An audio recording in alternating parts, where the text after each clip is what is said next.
Aujourd'hui, on se retrouve dans un petit village bourguignon qui résonne au doux nom de Bèze. C'est un petit village qui est assez connu parce qu'il est très mignon. Il y a du patrimoine, il y a de la nature, il y a une jolie source. Pour m'accompagner dans cette escapade bourguignonne, je serai en compagnie de Droitard Bavard, Antoine, qui est un youtubeur qui a une chaîne d'analyse politique et qui vit dans le coin, en fait, qui est bourguignon. On va vous faire visiter le village, on va discuter un petit peu ensemble pour présenter son travail et puis pour passer un bon moment. Voilà. Salut Antoine. Bonjour à tous. Salut Laurent, comment ça va? Très bien, et toi? Impeccable. Je regarde un peu dans le cadre dans lequel on est. C'est vraiment... Je pense qu'on a connu pire. Ouais, c'est vraiment sympa. Hein. C'est un tout petit village, il y a quoi? Il y a 400, 500, 600 habitants à Bèze. C'est très très petit. Et c'est super mignon. Vous voyez, là c'est la résurgence de la source en fait. C'est ça, hein? Ouais, tout à fait.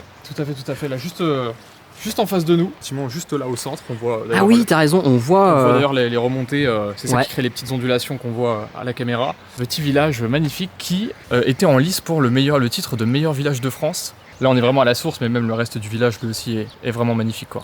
Il y a un truc d'ailleurs, si je dis pas de bêtises, Bèze, donc un nom un peu drôle, un peu particulier, un peu érotique. On fera des montages. On doit toujours un petit peu les embêter entre guillemets par rapport à ça, mais j'ai vu quand même qu'il y avait un petit festival de l'art érotique, donc je pense qu'ils ont aussi assumé un petit peu l'homonymie. La blague, je pense que oui. Puis ça ramène toujours du monde, hein. Peu importe la méthode, peu importe la forme. Il n'y a pas de mauvaise pub. Oui. Je précise aux gens d'ailleurs que en fait, Bèze, ça vient pas du mot français baiser, mais ça vient en fait, il me semble que c'est une étymologie gauloise, et je crois bien qu'en fait ça a quelque chose à voir avec la source. Mais en tout cas, qu'importe le nom, on va statuer simplement sur la beauté de l'endroit, quoi. Comme je le disais tout à l'heure, un cours d'eau, ça fait 80% de la beauté d'un endroit. Allez-y, y a pas de souci. Hop, excuse-moi, Laurent. Est-ce que tu souhaites un peu te présenter à nos spectateurs? Oui, bien sûr. Est-ce que tu dire qui tu es, d'où tu viens, ce que tu fais et qu'est-ce qu'on fait à Bèze? Donc Antoine, Droitard Bavard, animateur, streamer de la chaîne YouTube Droitard Bavard et surtout pas tout particulièrement depuis septembre 2025. L'émission Victoire Française, chaque dimanche soir à 21h. Émission commentaires politiques, commentaires d'actualité, avec ma personnalité et évidemment ma bonne humeur. Tu t'appelais déjà Droitard Bavard sur Twitter. Tout à fait. Tu faisais du commentaire politique sur la plateforme. C'est ça. Et un jour, tu as décidé en fait de faire du commentaire politique, mais face caméra, publiquement en fait. Être anonyme, c'est bien. Montrer et animer ses idées à visage découvert comme je le fais maintenant, je pense que c'est beaucoup mieux. Donc on est d'accord que Victoire Française, il y a une dimension patriote, même un petit peu nationaliste. Tout à fait. Ouais, droite, nationaliste, on peut employer les termes qu'on veut, mais surtout positif. C'est passé les gens. Il y a un gros truc dans la tête des gens, c'est les gens étant en mode maintenant que t'as posté ta tête, ça y est, les flics sont derrière ta porte, tout le monde, les gauches vont savoir qui tu es et ça va mal se passer. Alors que la vérité c'est que ça fait un an et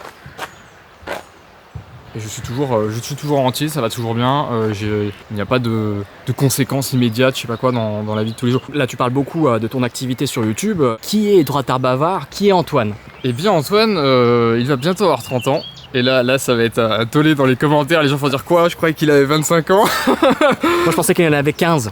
Donc oui, il y a un gap. Non, en vrai, je vais avoir 30 ans. Je suis un jeune travailleur français qui vit sur la terre de ses ancêtres, mais surtout dans le village, clairement où il a grandi, je l'ai souhaité. J'ai voyagé un petit peu à l'étranger, mais ça j'en parlerai dans une vidéo dédiée un jour, parce que j'ai été expatrié pendant 2 ans. Avant j'ai été en Hongrie, donc j'aime autant vous dire que non, ça n'a rien à voir avec... T'as appris la langue? Oh, mon dieu non.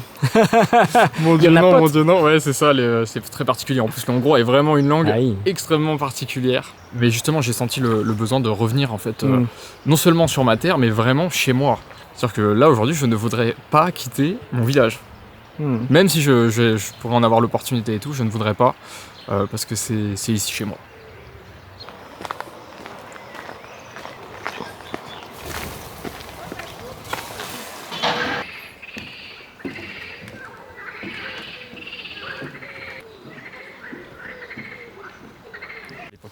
Là, en fait, on voit une structure qui sert à faire pousser le houblon. Et moi, j'ai vu sur Internet que, en fait, la ville avait une petite tradition, une histoire de la culture du houblon et de la bière, en fait, du brassage de bière. Il y a évidemment une histoire viticole, on est en Bourgogne, mais il y avait une histoire de la bière pendant assez longtemps. Les gens ne voient pas, mais ça se bat un peu avec les mauvaises herbes. Genre, il y a les espèces de pissenlits qui sont en train de pousser. Ça, faudra demander, du coup, à la commune, quoi. On fera un ticket à la municipalité. On fera remonter l'information.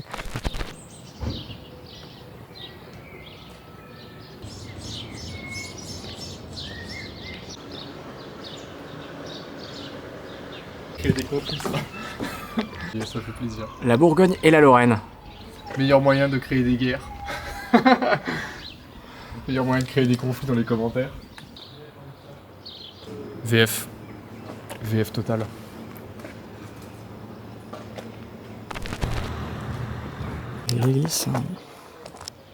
L'église Saint-Rémy.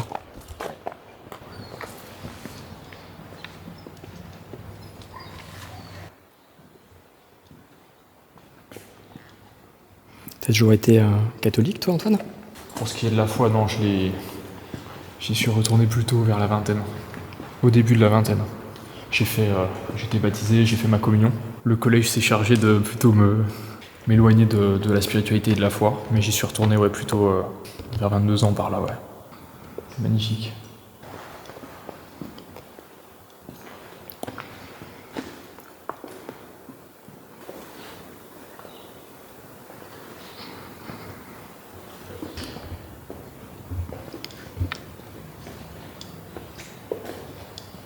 Il fait doux, les églises sont rouvertes, tu peux en profiter, ils laissent tout ouvert. Oui, c'est vrai que c'est de moins. Malheureusement, c'est moins. Ouais, moi je le vois même dans mes petits villages. Ce que j'allais dire, dans mon village, moi c'est tout le temps fermé maintenant. Faut que tu ailles demander la clé, faut qu'on puisse t'ouvrir et tout. C'est ça aussi, à mon avis, qui favorise le retour à la foi, tu vois. C'est que ça puisse être à nouveau être réouvert. On est obligé de fermer les églises maintenant parce que, à cause de certains facteurs démographiques et aussi de l'extrême gauche, soyons très honnêtes, en laissant les églises ouvertes en permanence, elles sont saccagées, quoi.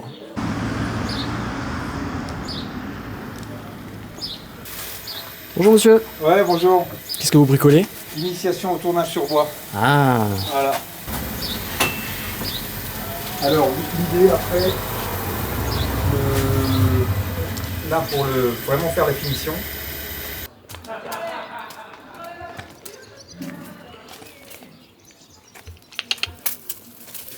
Il est caché dans la glycine. Oui, je t'ai trouvé. Viens. Et il est magnifique ce village. Et en plus, quand j'ai vu que ce week-end, parce que tu sais, j'étais en mode quel temps on va avoir. Mais si ce week-end on a un temps de mort, j'aurais été en mode c'est dommage, tu vois. Quand j'ai vu qu'il faisait 25 degrés grand soleil, j'ai fait on va être dans les conditions les plus optimales. Ah non, je crois qu'ils ont eu un titre et tout. Je veux bien que je pense demander à la nana, mais il me semble que oui.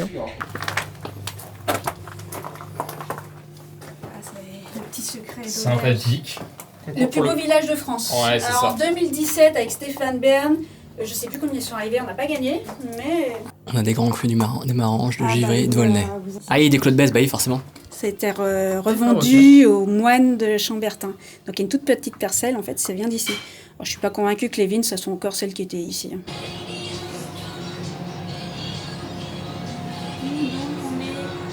Et les deux cafés. Ça fait 30 €. Là, ils sont au soleil. Oui, c'est ça. Ah, ils sont au soleil. Ils sont... Ouais, je les laisse un peu tranquilles, là. Ça leur a tellement manqué. Mais oui, de temps en temps, ils sont ici.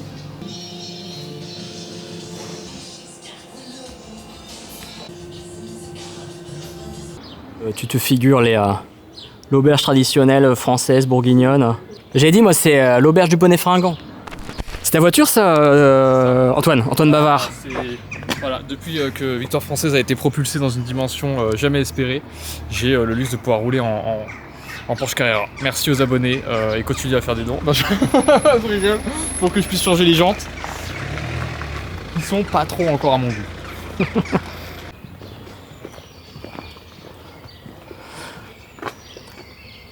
Bon, ça, si je dis pas de bêtises, c'est l'ancienne abbaye du village, non? C'est ça. Bon, moi, j'avais lu quand même que c'était une abbaye assez conséquente, avec pas mal de moines et de pouvoirs.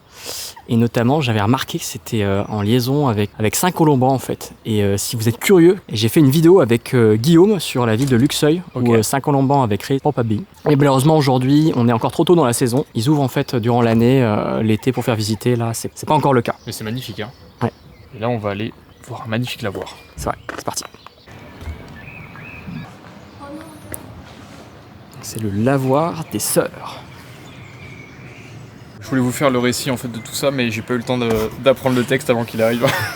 il a pas du tout fait son travail, il a rien regardé d'avant, il s'est dit hop. Je suis dans une découverte totale. Ouais, immersion quoi. Exactement. On apprend que le lavoir des Sœurs serait dû au fait qu'il fut construit à leur attention, car dit-on, elle distrayait par le bruit de leur battoir les moines qui œuvraient dans l'abbaye.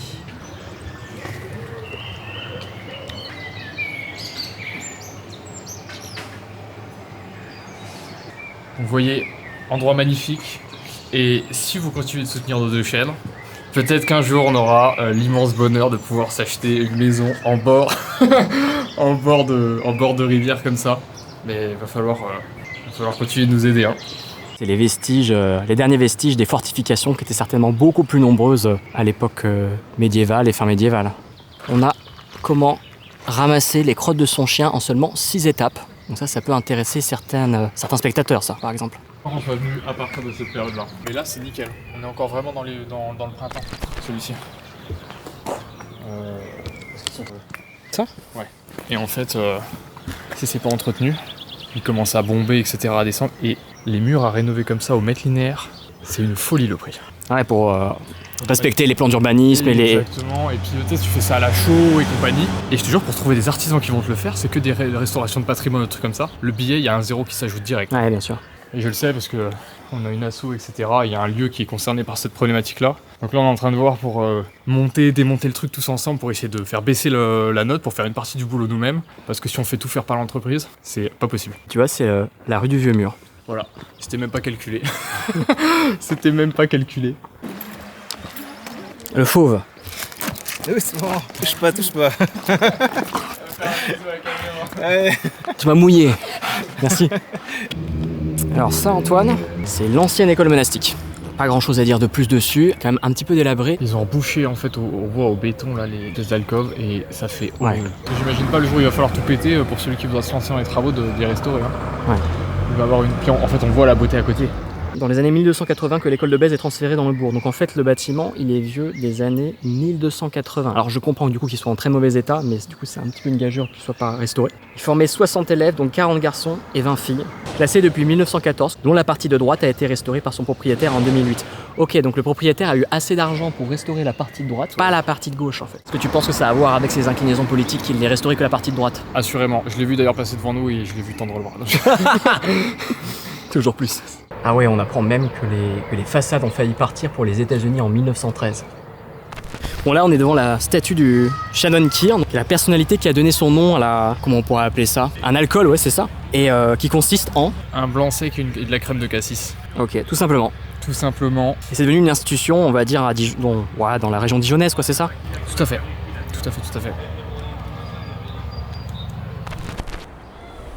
Bon Antoine, c'est vrai qu'on s'était jamais rencontrés, c'est la première fois. C'est vrai. Je te suivais un petit peu sur Twitter, un peu du coin de l'œil. Je savais que tu vivais en Bourgogne. Je crois qu'on s'était déjà croisés à des événements, on allait faire une randonnée. Tout à fait, ouais. On va laisser passer la voiture.